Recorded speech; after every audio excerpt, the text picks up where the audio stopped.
Everyone, thank you for coming for this program on submarines tonight. Before starting the program, I will make a few announcements about coming events. So next Monday we will have a documentary. Monday is our documentary night, and we have a documentary with the title 1971. It is a reference to this break-in in 1971 done by ordinary citizen in an FBI office, and then they get troves of secret documents that they published. Then next Wednesday we will have a very interesting program on the Battle of Mosul. We will have several journalists who will speak at this program. There will be Nick Millard, who is an award-winning journalist of the BBC, and also Tony Cheng and Florian Wutelski. Tony Cheng is this journalist who got in trouble 2 days ago at the Bangkok airport. He was arrested because he had a body armor in his check-in luggage, which is a very reasonable thing to have when you are going to Iraq to cover the Battle of Mosul. Coming to the program tonight, so what does Thailand need submarines, or is there something else behind it? Last month, in the middle of last month, the government approved very quietly the purchase of a Chinese submarine for an amount of 30.5 billion of baht. This is the first submarine of a batch of 3, which will be delivered in the coming 11 years.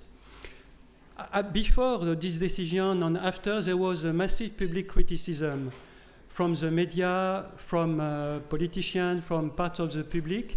Some people were saying that given the economic situation of Thailand, buying submarines is maybe not a priority. Some other people were saying that given the security environment of Thailand, it was not a good thing to buy a submarine. But the military government defended the decision, and they say that other countries in the region have submarines, and it was necessary for Thailand to buy some now. To speak about this topic, we have 2 very knowledgeable experts. Dr. Paul Chambers. Paul Chambers is lecturing at the College of ASEAN Community Studies at Naresuan University in Phitsanulok. He has also written a large number of books on civil-military relationship in ASEAN and also on international politics in the Mekong area.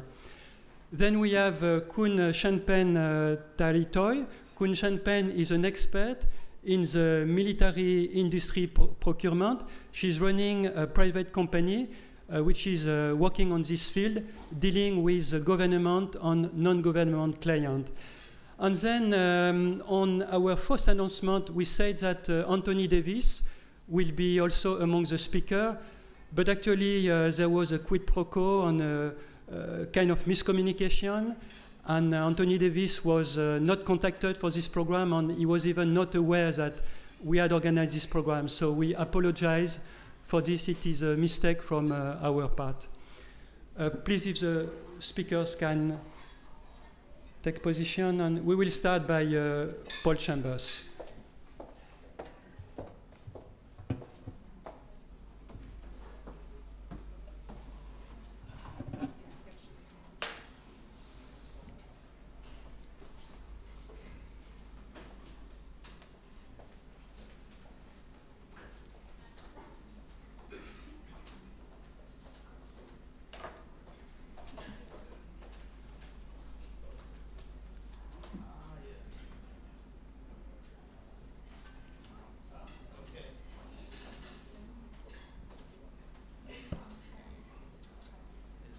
Okay, thank you very much.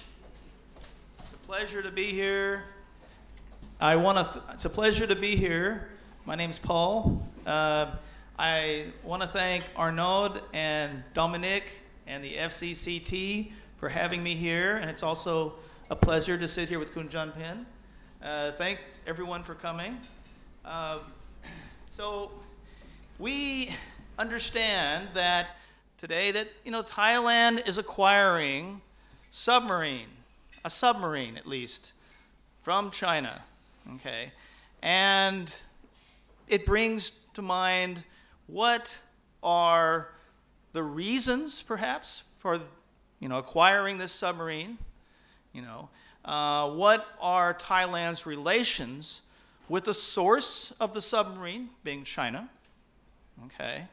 Why at this time there might be a purchase of a submarine, and in fact, how the purchase of a submarine fits into the entire procurement process of Thai budgeting, Thai military budgeting.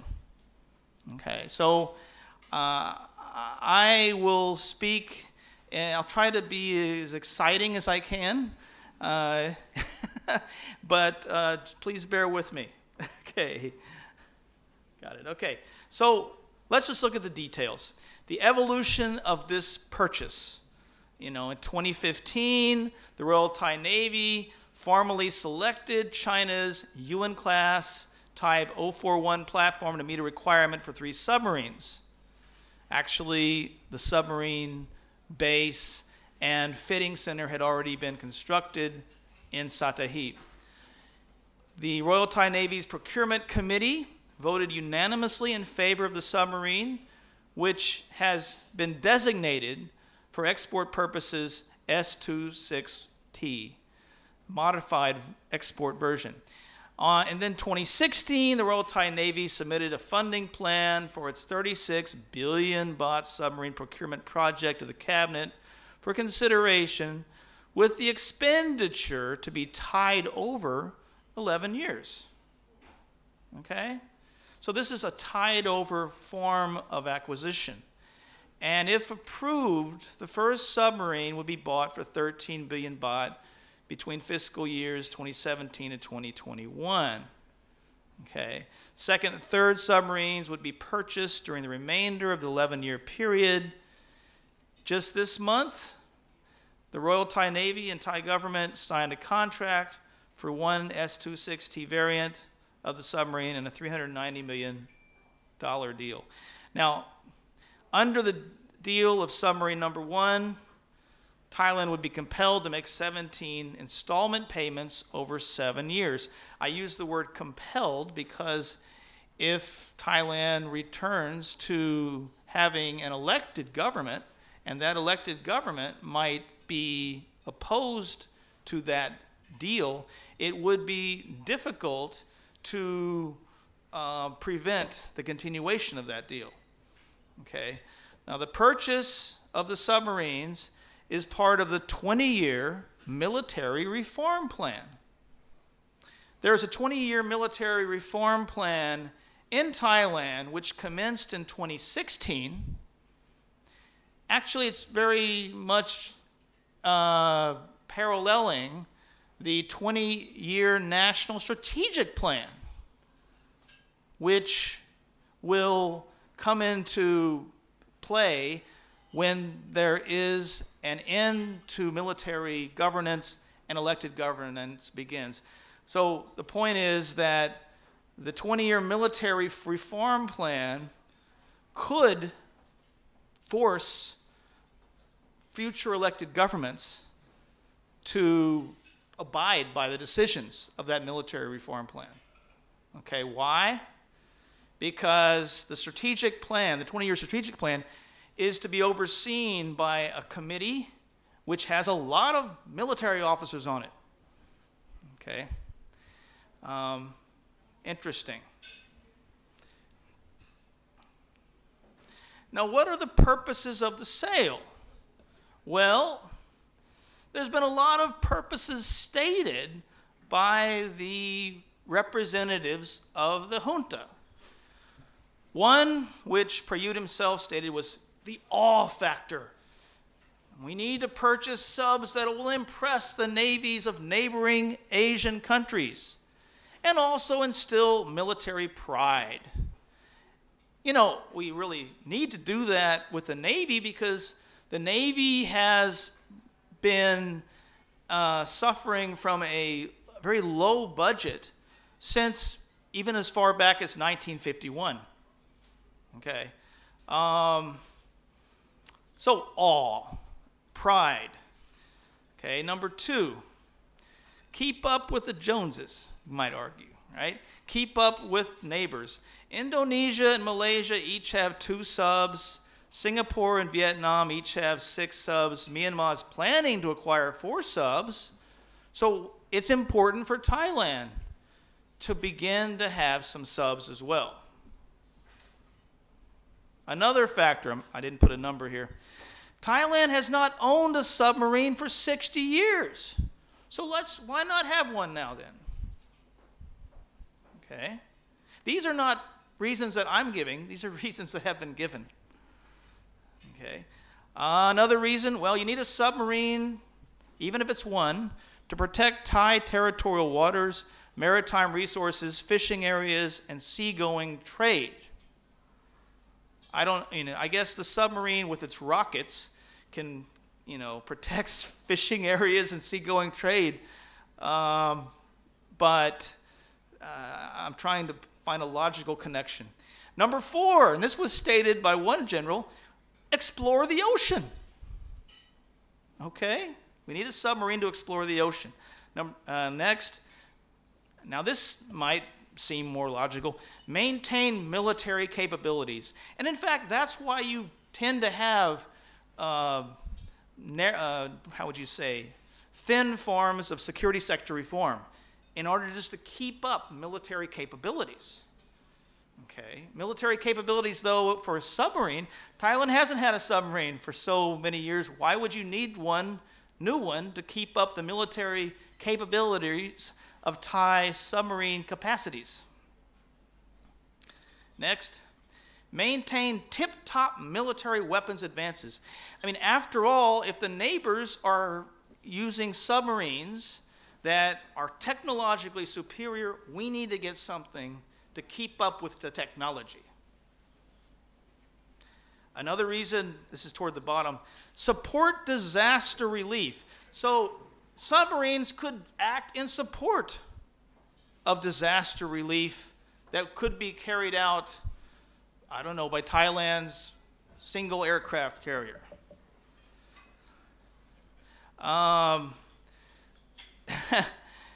Well, next, finally, this particular type of sub is, I think I meant to say, sorry, chiefly, is cheaper rather, not chief, is cheap relative to other new types. Being a Chinese sub compared to the German or Swedish alternatives, which are more capable, it's cheaper, so that's why we need to purchase this sub. That's a purpose.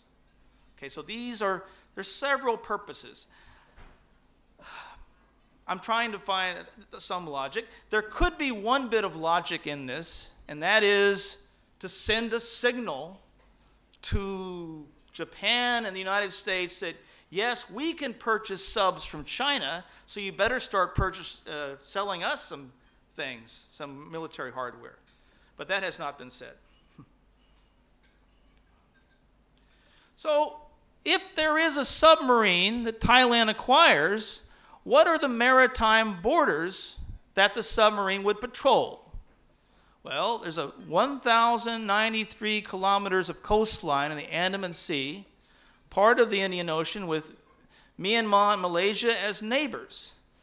Then there's 2,055 kilometers in the Gulf of Thailand in the east, which is part of the Pacific Ocean, having maritime borders with Cambodia, Vietnam, and Malaysia, with a total area 320,000 square kilometers that this one submarine will have to maneuver across. In 2013, the Navy built a command center for a submarine fleet. This is before they had a single submarine. And a center for a submarine warfare training, including a simulator for submarine operational training at Satahip Naval Base at a cost of nearly 1 billion baht. Question is, with the submarine center at Satahip, it would be difficult for one submarine to protect the waters off of the Andaman Sea. You see, that's on the west. And you see, the thing is, in the eastern coasts, off the eastern coast of Thailand, it's relatively shallow where the submarine center is. So this is starting to show the problems of logic in acquiring one submarine. Okay, maybe a second or third. Now, of course, the military has said, well, later we're going to build docking facilities in the Andaman. All right. But there has actually been a history of Thai submarines long before today. During, and actually before World War II, Thailand acquired 4 submarines from Imperial Japan. These submarines were purchased for the purposes of external security. Okay? During this period, the growing problems which led to World War II eventually saw a battle off of the coast of Thailand between French colonial forces and the Thais. So actually, these submarines didn't see any action.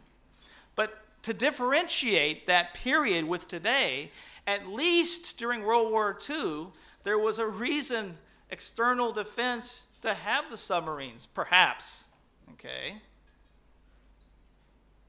Now, those 4 submarines were decommissioned after the Manhattan incident. What was the Manhattan incident? So in 1951, there was an effort by soldiers, actually naval officials, naval security officials, who were supportive of Priti Panomyong, to force out the government of Pibun Songkram. Eventually, in fact, they were able to kidnap and hold as hostage then Prime Minister Pibun, okay, on a ship in the Chao Phraya River. The Air Force at that point, which was then controlled by the Army, bombed that ship. Pibun was forced to swim to shore, okay, and the Army, which that action was actually directly led by Sarit Thanarat, the Army was victorious. But as a result of this incident, the Manhattan was the name of the ship, the Manhattan coup attempt in 1951, the Navy afterwards was really weakened by the Thai military. Several Navy officials were either retired or they were moved to other security services. The budget, most importantly, the budget of the Navy was severely diminished. Okay. And so, as the Cold War commenced in the late 1940s, into the 1950s, 1960s, etc., the Navy was always rather weak. Okay. So, you know, somebody could argue, well, in the struggle against communism, the Navy might have had a better excuse to get a submarine. Who knows? But today, the Navy wants subs, and we're finished even with the Cold War. Okay.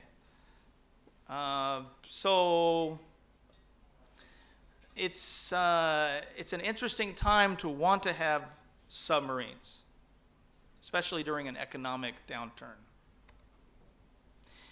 Now, there have been some previous procurements that in many ways remind me of the current procurement effort. Okay. In the mid-1990s, okay, His Thai Majesty's ship, Chakri Naribet, was commissioned. It was, interestingly, it was initially ordered in 1992 by then Army Chief General Isarapong Nunpakdi. So the initial stage of this huge aircraft carrier, well, it was actually a smaller aircraft carrier, began under a previous military general who was part of a junta government. Okay, actually, it was during the Annan government, 1992 summer. Okay, but still, Isarapong had been part of that at junta. But the difference between the purchase of the Chakri Notabet and the naval subs today is that that carrier was commissioned during the height of economic growth. Okay? Today there is not this buoyant economic growth with 10% annual economic growth rates.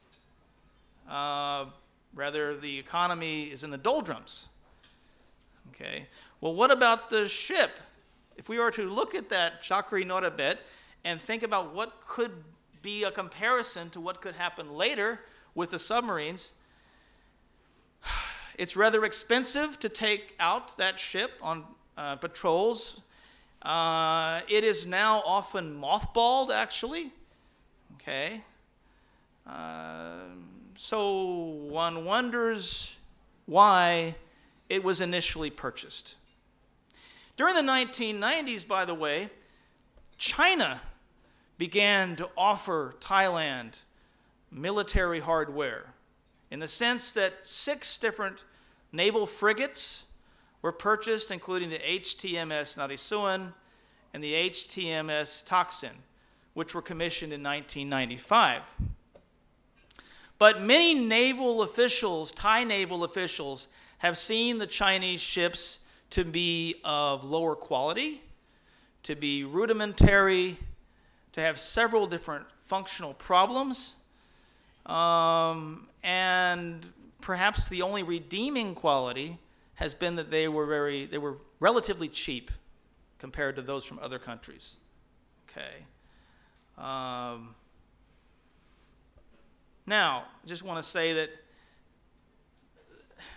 when we think about Chinese hardware coming into Thailand, it didn't begin in the last couple of years. It really began in the 1990s.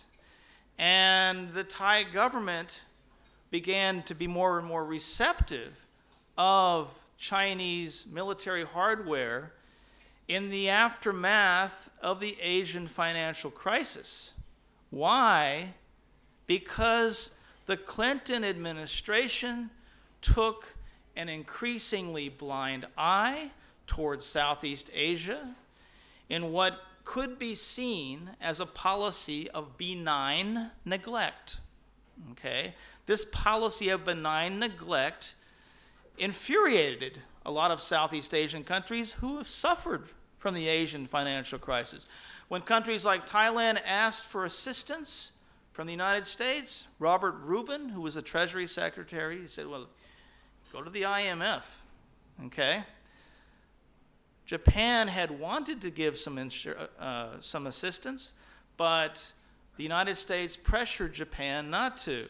What happened was, in the late 1990s, China began to offer more and more help, economic help, but in some small ways also military help. And so we start seeing the kernels of Chinese growing clout in Southeast Asia as a result of that Asian financial crisis. Zoom ahead a couple of decades, and China is interested in becoming increasingly involved through their OBOR, One Belt, One Road policy, which spans the world. Okay? The idea to bring all sorts of Chinese aid, trade, investments, which would help China become very popular with governments around the world. Certainly this has been admired by Thailand, using that word.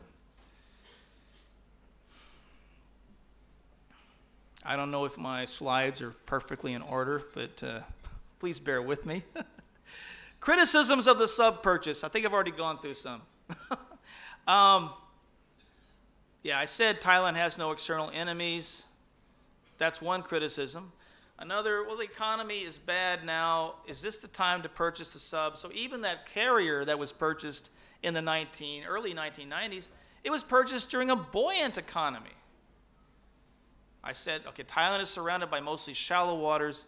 Isn't it ridiculous to purchase the subs if the sub will be operating in eastern Thailand off of Sattahip, where the submarine center is located?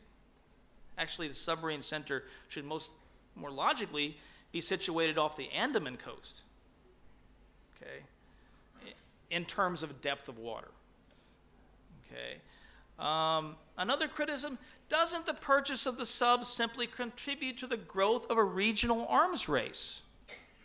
When I say that, I mean that by purchasing the subs, suddenly Myanmar wants to buy subs. Okay?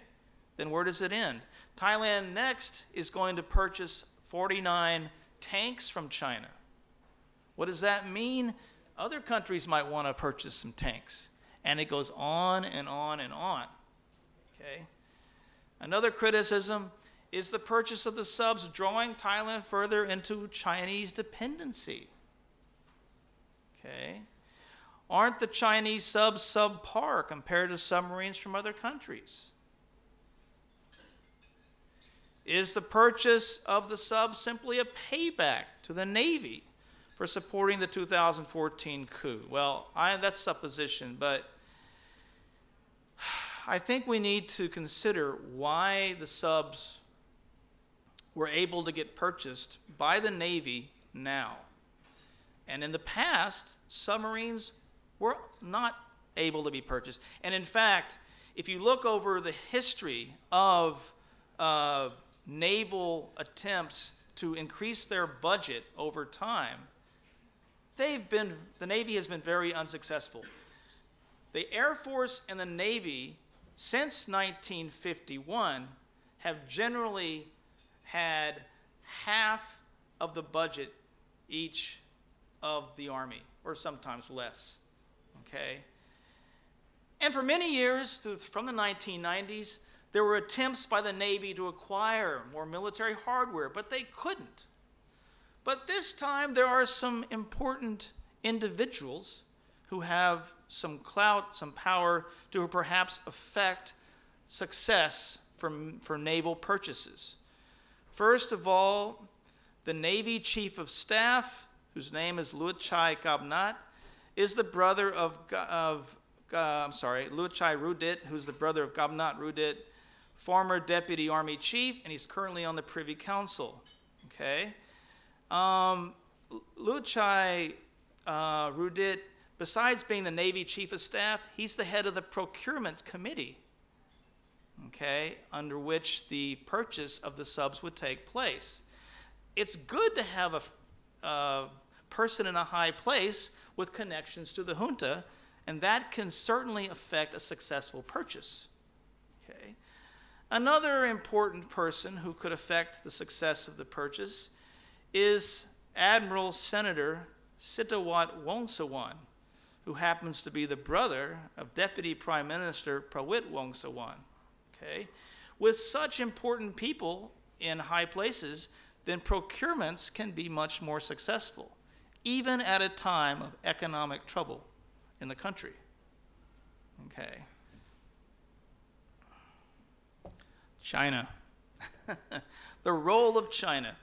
Well, you could argue that the fingerprints of China could be seen all over this purchase. Okay. Since late 1990s, China became more important in Southeast Asia, but also after the 2006 coup.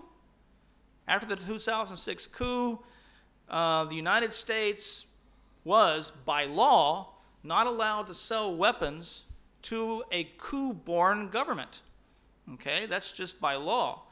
But the distancing of Washington to this military junta began this trajectory of Thailand's military seeking more coziness toward China. So, for example, there were more Thai soldiers going to China for military education than earlier.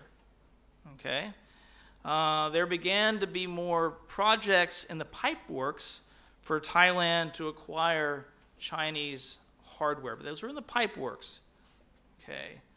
Now zoom ahead to 2014. And the result of the coup, Obama administration was very much having a negative reaction to that coup. And the result can be seen as Thailand was moving toward China. Okay? Perhaps even to replace, in some ways, Washington with China as a principal source of military hardware. Of course, that can be a double sword. That can be seen in two ways. It can be bad, but it could be good. Okay, why? Well, it could be bad, of course, because China's becoming the principal source of military hardware means that Thailand could become militarily dependent on hardware from China. Okay, that's one case. On the other hand, it could be a wake-up call for Washington, a signal that, hey, we don't have to depend on you. Okay, we can turn to China. And in fact, what might be the best deal is for Thailand to balance its sources of military acquisitions, not just rely on one country. Okay? But I think that China's growth of influence in Thailand has many more dimensions.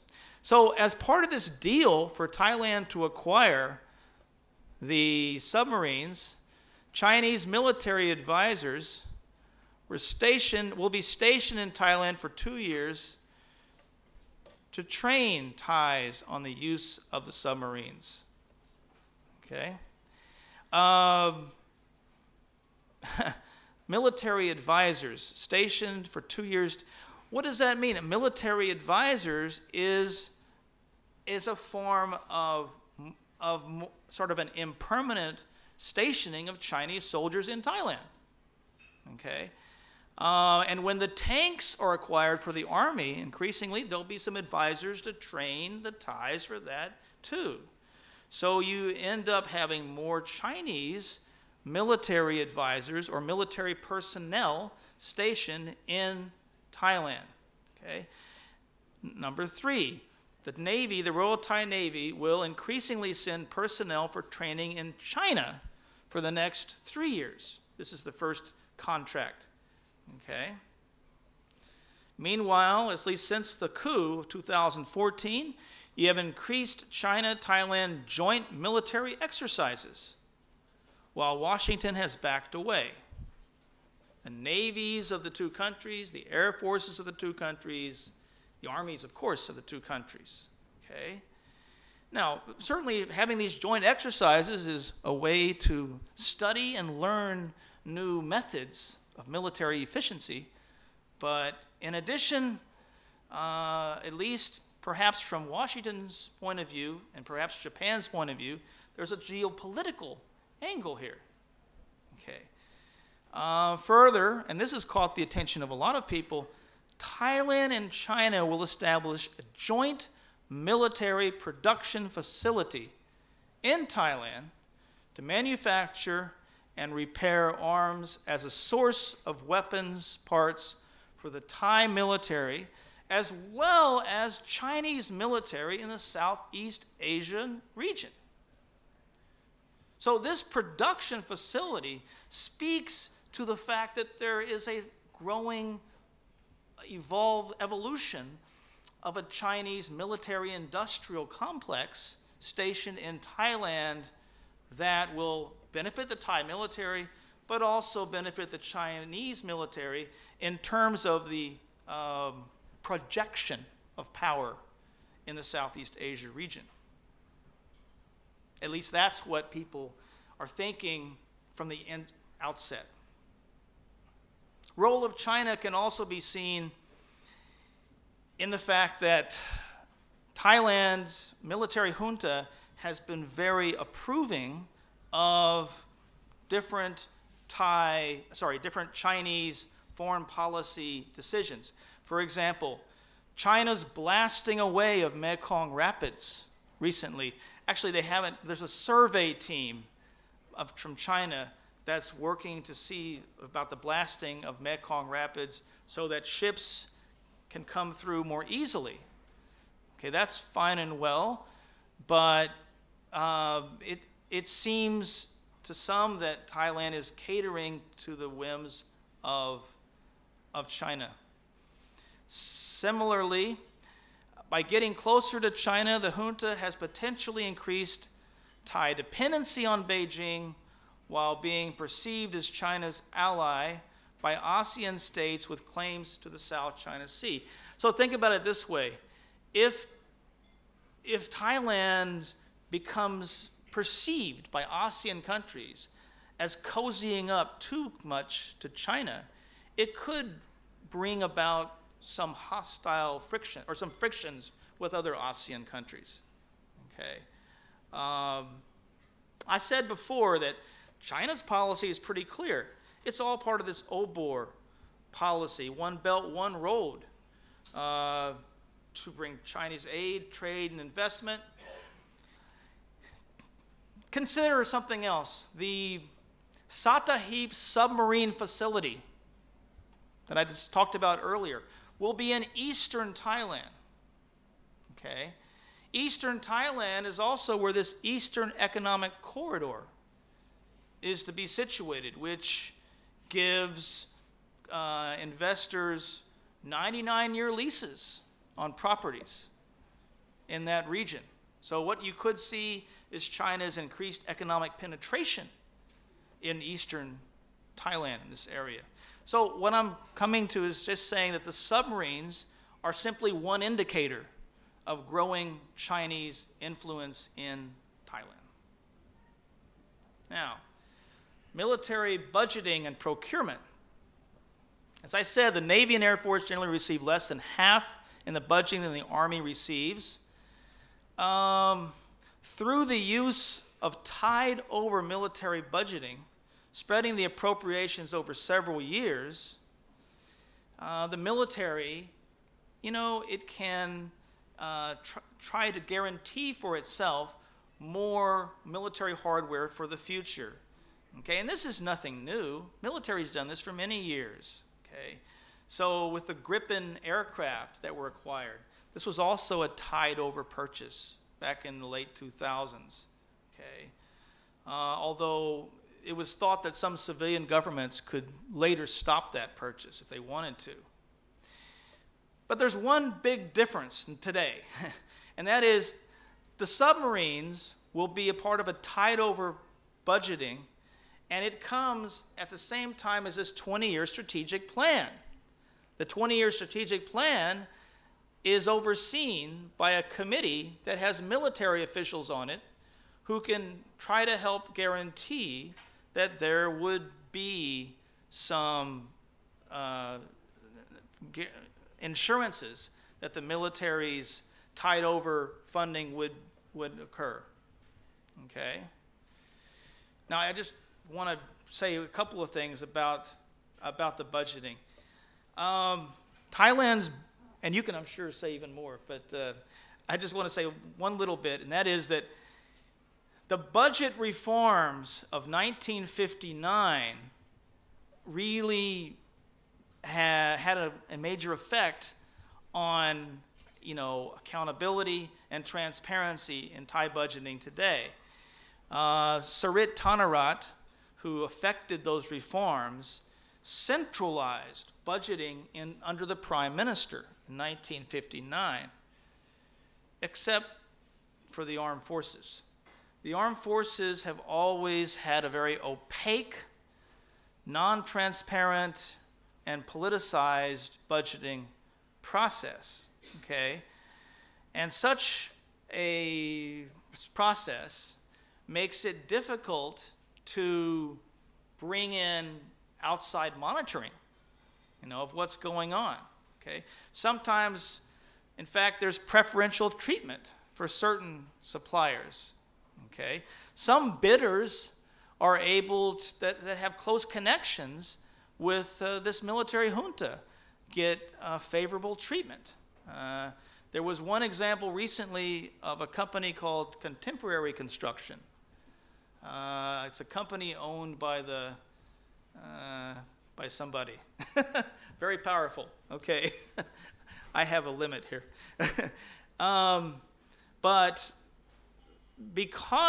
perhaps because of this individual's close connections in the military, he was able to get the bid, the contract. Okay.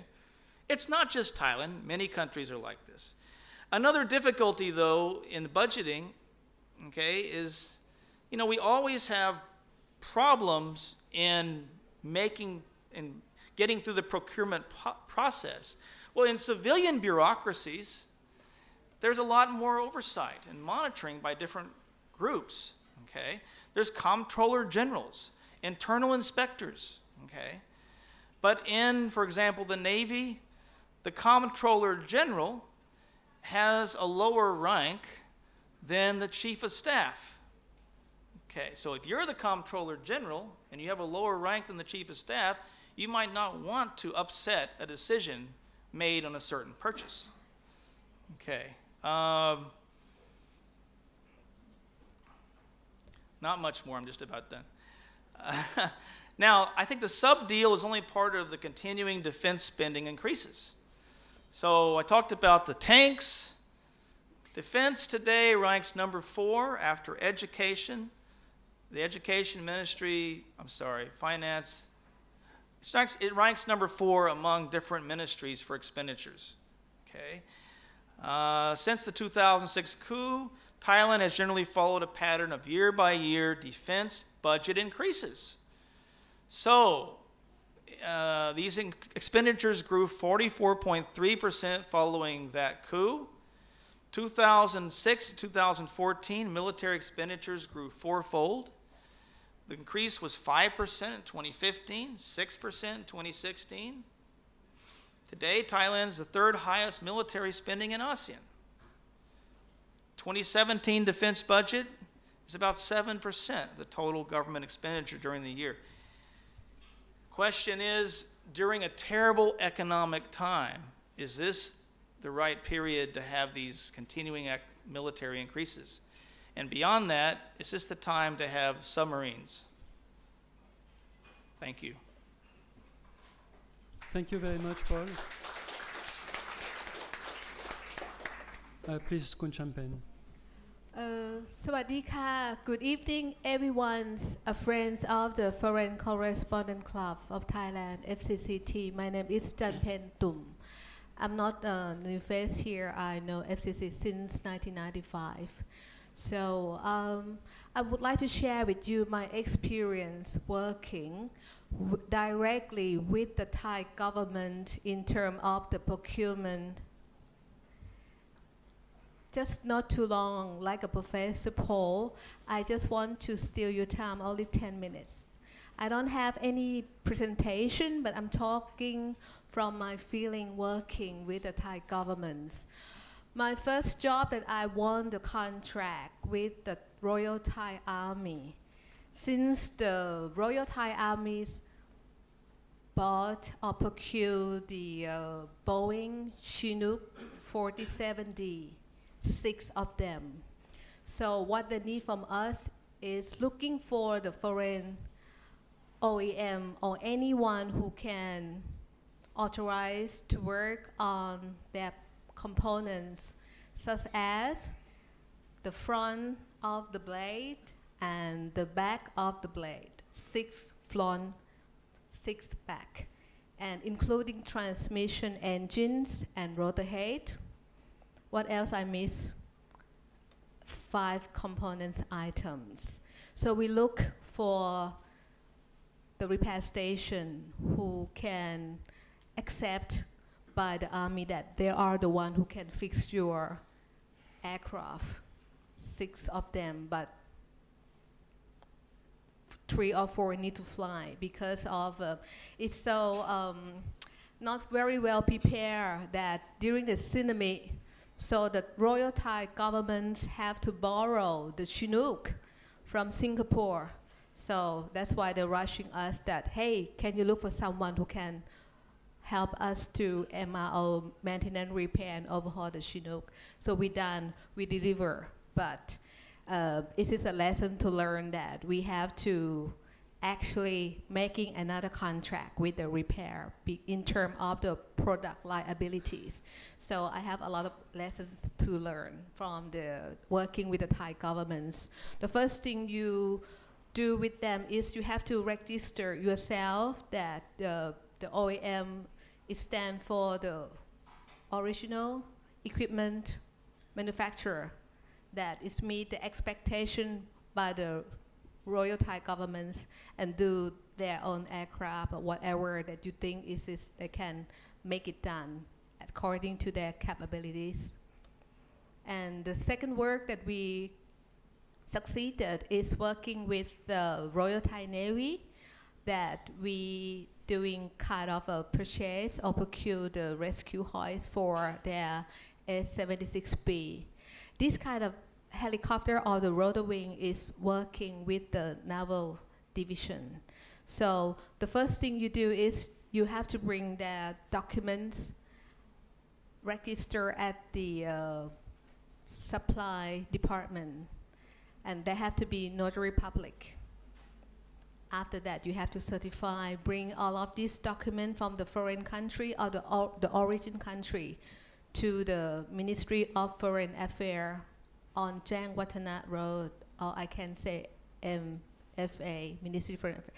After that, all these documents need to also translation into Thai. Because of the Thai procurement laws, rules and regulations, it has been built up since 1992.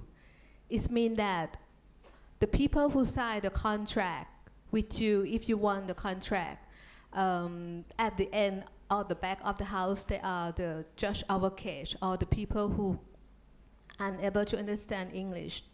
This is the way we do business with the Thai government, including a bank guarantee, including delivery, including kind of in between of the project that we have to make sure that the communication between the end user and the repair station and in the foreign country is working.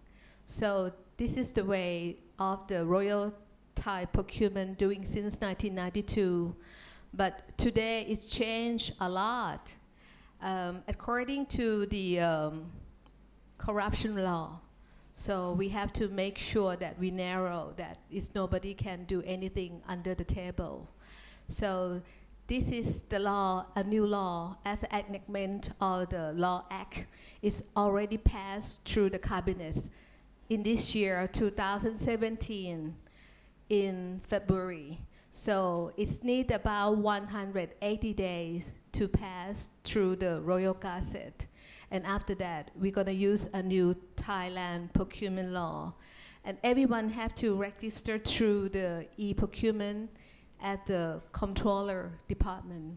So it means that everything is transparency. Government knows, and you also know what they're doing. You set up the price, and they set up the price as a budget for the next year. This is very easy right now. In terms of the Thailand submarine, as a Thai, born here in Bangkok, I am not a politic person, but I would like to share in this FCCT as a friend and the Bangkok people. I think it's good for Navy to purchase or procure submarine. Why not? Because in the long time, during the King Rama V, 1935, we already bought 4. This government already bought 3. So you have to go back to the King Rama V that why you bought 4 submarine. And it's made in Mitsubishi, in Kobe City in Japan. So why not we use Chinese or China? And it's a pain, you know, that we have to work with USA because of the ITAR, because of the rules and regulation, because of the FMS. As a Navy, we want to get rid of American. So we try to use something which is made in Asia or Europe countries. I think that Thai people think majority like what I think. Talking to me, you're talking to the people who are working close with the government procurement. And the officer right now this year, they have to educate to know about the procurement laws. And it will be decline of the corruption. I think it's good now. So you have to be happy because of Thailand is corruption free soon. I think soon, just, you know, we have the expectation. Yeah. And most of the people working with the submarine for Royal Thai Navy is not only decision made by yesterday. It's about 3 years. We talk with the German, we talk with Russia, we talk with another European countries, and we end up with China because of the best deal. And it's good now. Why not? We work with Chinese people. They are not a bad country. So we're giving economic in Asia. I'm not sure that you think like what I think or not, but I'm talking like I work with procurement business more than 20 years. That's all about I talking. Not so serious like Professor Paul. So if you have questions, I'm not sure that I have to provide you a good answer or not. But trust me, government try their best to get rid of the people who do something under the table. We are lucky now. Thank you.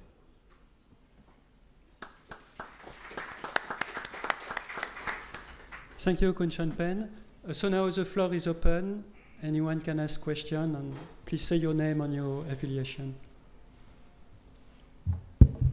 Peter Jansen, freelancer. Paul, maybe I can just follow up. I'm just back from Utapao, and certainly they're expanding the airport down there, and I think the Navy is giving something like 6,000 rai to the commercial ambitions of the Utapao compound.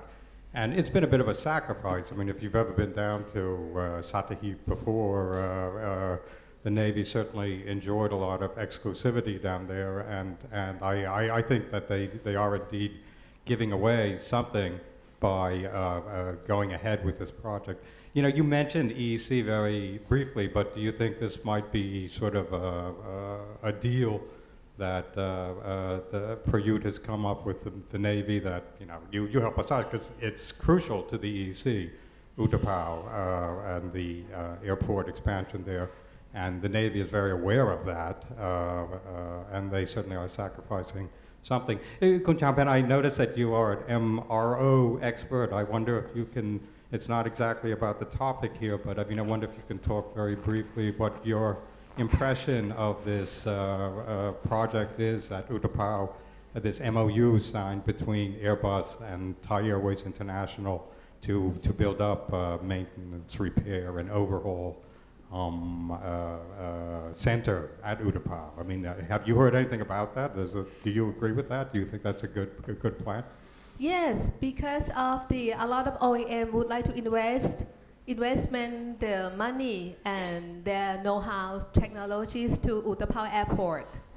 So we are one of the small company who would like to get the space there for the repair station of the engine of the light combing. So we do something that people not do. But right now it's a bill of the law. It needs to be adjusted because of the investor. They not feel very secure to invest the money and the asset here because of the shareholder is 49% and what else? 61, right? 61%. They want more. So right now the Thai government is adjust the law for the shareholder. It should be more than 70% or 80% by the foreign country owned. because they invest money, so they need to have to make sure that it's no change or cease if something wrong with the government again. So they have to have the private own, you know. So it means that they're waiting for the law to be changed by the October. And the Board of Investment or BOI is working their own hard to get a lot of things to offer to the foreign country or investor, like the 8 years free tax. What else they can offer? So it needs to be waiting for the government to change their kind of a statement to secure for the investor. That's from my point of view. Thank you. Paul, do you want to add anything? Oh, okay, yes. I think that the Navy project at Utapao is really part of this political economy for helping the Navy, find generation of income for itself.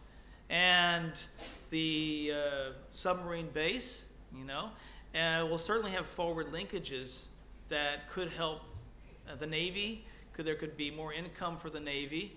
That whole Eastern Economic Corridor, of which the Navy facilities are a part, could in fact lead to profits for the Navy if, in fact, Navy land could be leased as well.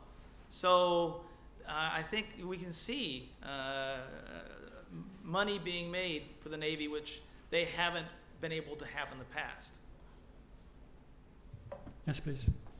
But the land at the Utapao airport is by crowd property.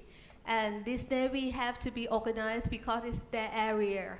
And it's one airport by two missions. So it's nobody else can do the work in this Utapao airport or the industry of Utapao better than Navy. That's their land. They have to take care of that. That's all. Michael Mackey, also freelance. Sticking with the issue of political economy and the role of China, it's interesting that the high-speed railway, which at one point and under one scenario was linked as going into Rayong, into the EEC, as it then wasn't, there's been a kind of a cooling of that because the exact deal couldn't be had. Yet here we have something that seems to be going ahead in a more opaque way. And I'm just wondering, can you give us any explanation as to why we have quite a different scenario? And is there maybe any connection between these things in the way that all things within a centrally planned economy and one that is effectively centrally directed because of the centralization of everything within Bangkok? Thank you. Okay. Okay, thanks. So the high-speed train that China would be financing would find its way to Rayong. That's part of would be in part of the EEC, Eastern Economic Corridor. But yeah, there's been this on-again, off-again situation with the high-speed train. Is it going to be approved? Is it not going to be approved? And I don't have any secret knowledge about that. But I would interpret this as being, in a way, a form of quiet negotiations, because the Thai military would like to get the best deal it can from China. And the Chinese would like to get the best deal from Thailand. And so sometimes you hear that, yes, something new has been approved on that by the government with regard to this Chinese railway. And then again, something has not been approved. But I think ultimately, if you look at the grand picture, China's investments seem to be moving forward.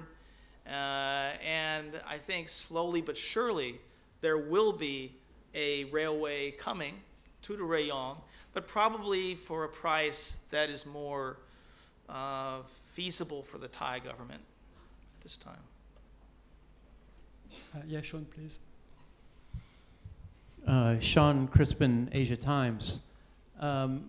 Just to follow up on that, Paul, I wonder if you might not consider that the rail and the sub deals represent two segments of the junta.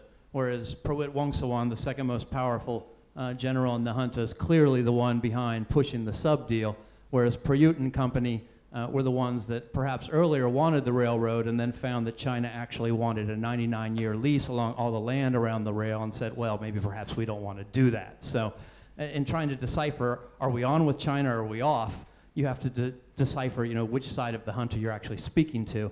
But my question is actually more in relation to if indeed this sub-deal does go through, as they say it will, how geostrategically is it for Thailand's relations with the United States? Some people believe that if indeed the subs are parked at Sattahip, where obviously the United States has a very significant presence, with those Chinese engineers or technicians or whatever you want to call them, that will be housed there for at least 2 years, but I assume they'll have to stay a little longer, right, to convince the Thais or teach the Thais on how to actually use these subs. Will the U.S. stick around, and will they keep their equipment around with those Chinese technicians in place? My understanding is that if the sub deal goes through, the United States is leaving Sattahip, and how big a deal is that geostrategically for the region? Okay, thank you, Sean. Well, there's two questions in a way there. So I think that what the sub deal represents has really been the handiwork of Prawit Wongsuwan, okay, in the fact that Prawit spearheaded relations, a closening of relations with China. And in that respect, there is a factionalism in the military junta. There are divisions to some extent between Prawit and Prayut. Certainly Prayut has championed the rail, the high-speed rail, but I also think that Prawit has been really encouraging of, you know, just getting closer to China.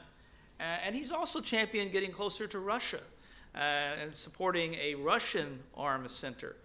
But I think as things continue, you're going to see a clarity of this factionalism increasing. With regard to the sub-deal going through, what happens with the United States, you know, when submarines are introduced from China, there's going to have to be a beginning of changes in the military system that Thailand uses, because Chinese subs or Chinese military hardware doesn't always correspond with the US hardware or Swedish hardware that already exists. So what the beginning of having Chinese subs implies is that you could see a whole sea change from a US sourced, mostly US sourced military hardware to a mostly Chinese sourced military hardware system, simply because those systems work together when you continue to use the military hardware from the same country. What will that mean with regard to the US? Well, certainly, I think that the EEC area, the Eastern Economic Corridor, is going to become increasingly dominated by Chinese corporations, but also by Chinese military interests, in the sense of at least a arms production facility. And I wouldn't be surprised if the United States would want to pull out of that Sattahip area. But then again, just a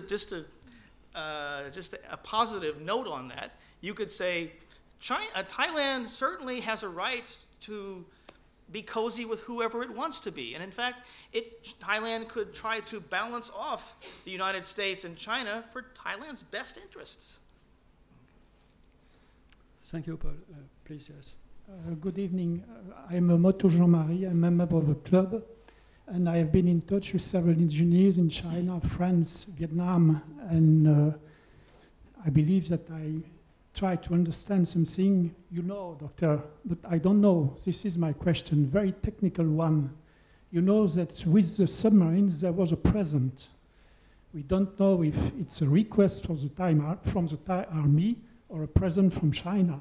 The missile, you know, the CM708 UNA or UNB. And I've noticed that the load inside the missile is about 155 kilograms. Presently, the W-80 from the US Army series has a weight as a thermonuclear weapon of about 110 kilogram. So if the Chinese army has the capability to make a copy of this weapon and the friendship we have described us, maybe a switch could happen, much more dangerous. Those weapons are now the cruise missiles of the US Army. Thank you, Doctor. Okay.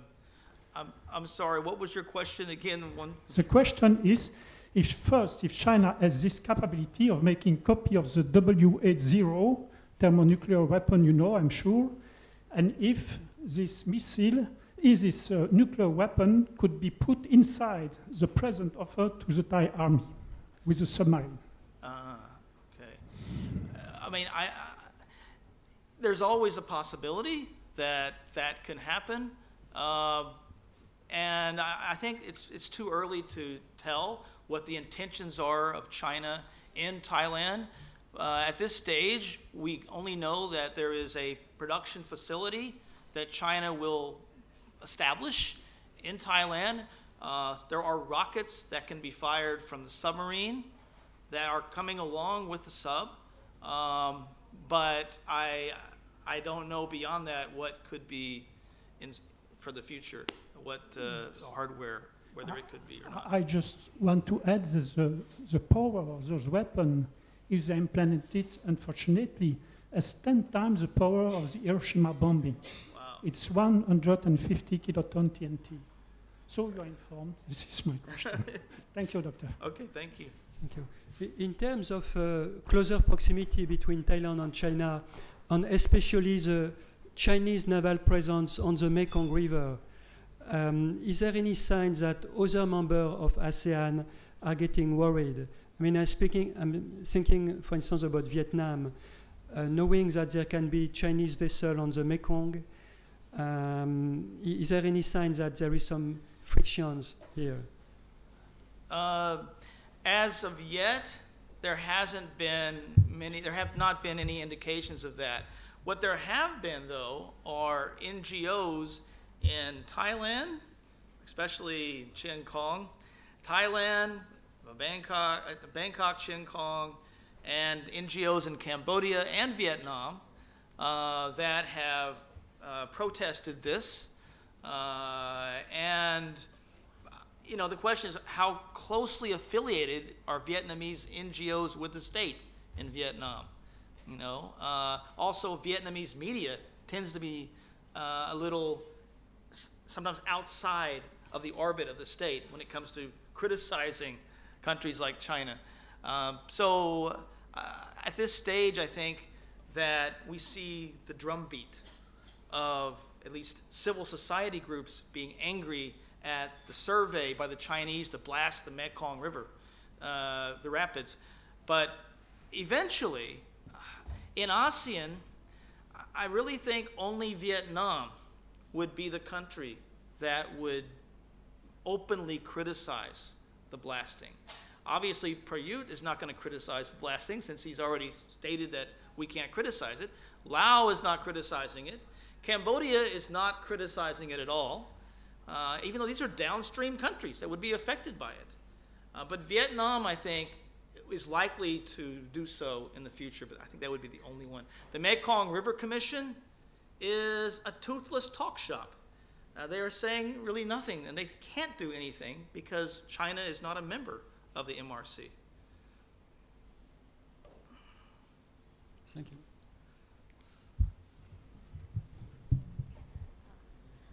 Good evening, I'm Papa from NSK. So may I ask the question to Professor Paul?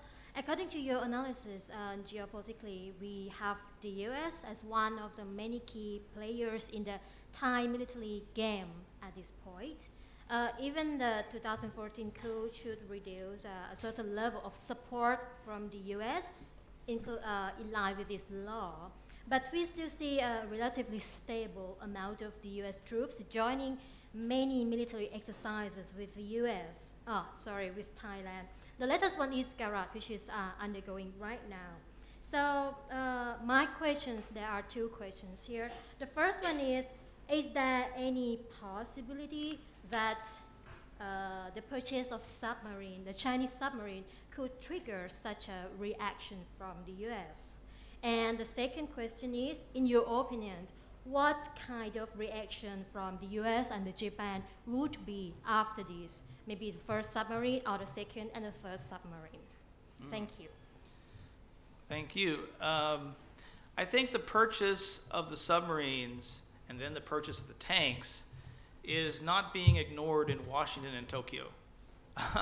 On the contrary, the incoming Trump administration, which will not see human rights as an important issue compared to Obama, I would say that Trump administration will likely try to find ways around the laws of the United States that prevent coup-born governments from receiving weapons from the United States in a way to try to offset the growth of Chinese military influence.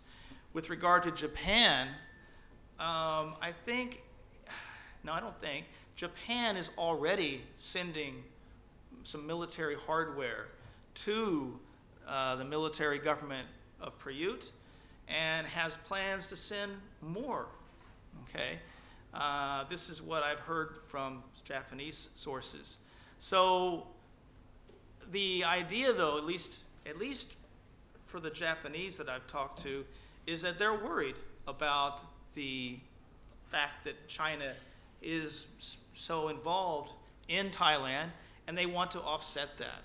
Okay, so maybe in fact you could argue that Washington and Tokyo blinked when Bangkok began to edge toward China, and that this could in fact be a way for Thailand to send a signal to Washington and Tokyo that they need to bring more military equipment to Thailand, or else Thailand will simply go the way of making China its source of military hardware.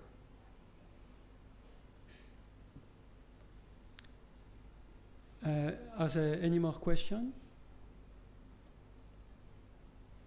Okay, so if not, let's give a big round of applause for the speakers.